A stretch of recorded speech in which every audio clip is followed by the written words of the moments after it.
Hello. So today we are going to be revising a little bit of theory.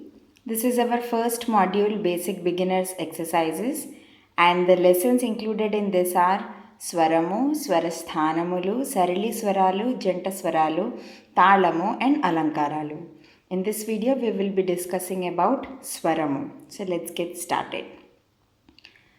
Lesson 1, Swaramu. The word Swaram is actually a Sanskrit word, or Swaramu, Telugu, has been defined as a sound that is natural, self initiated, and produced without using any ancillary organs.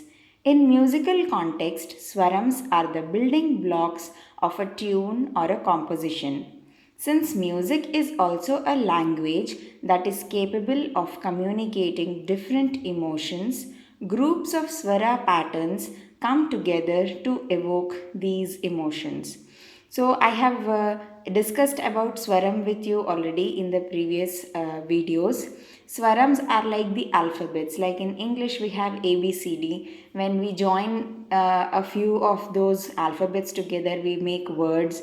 And then when we join those words, we make sentences. Similarly, swaras are the building blocks of our music. They are the alphabets of music. When we join groups of swaras together, they make patterns. And when we give some words to it, then they become meaningful sentences and they're capable of evoking some emotions within us. Now, technically, swaras have a few characteristics. So, I'll just quickly read through them.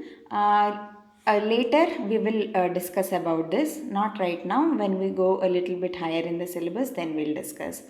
So, swaras have the following characteristics. It is restricted, contained or demarcated regions within an octave or a sthai. Now here we have this word called octave. So what is this octave?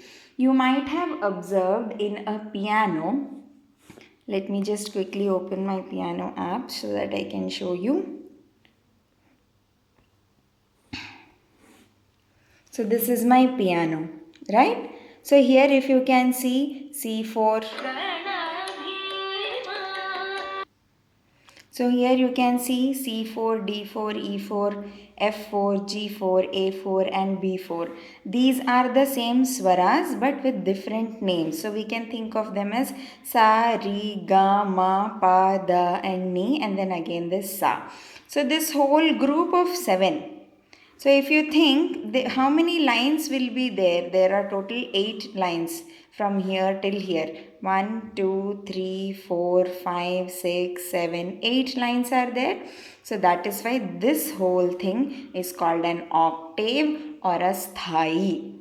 Okay, so let's consider this one. So we are considering this purple. So this is the 4th octave. I can move this slider to get the 0, A0, B0 and then at the highest we'll have the 7th octave.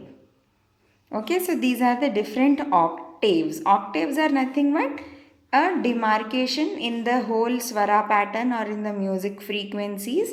8 lines. So this whole thing is an octave. Now this octave can start from C or D or E or F. It can start from anywhere. If it starts from C, the next sa will come at C again in the next octave.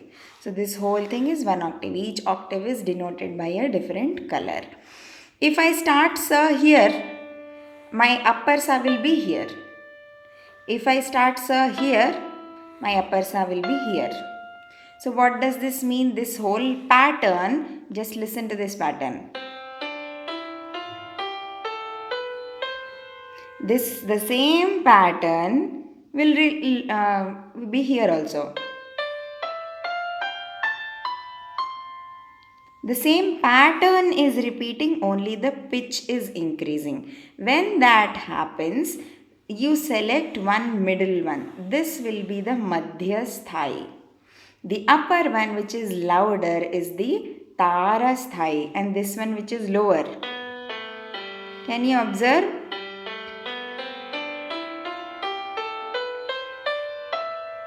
It's increasing So this middle one is madhyasthai, this upper one is tarasthai, this lower one is mandrasthai.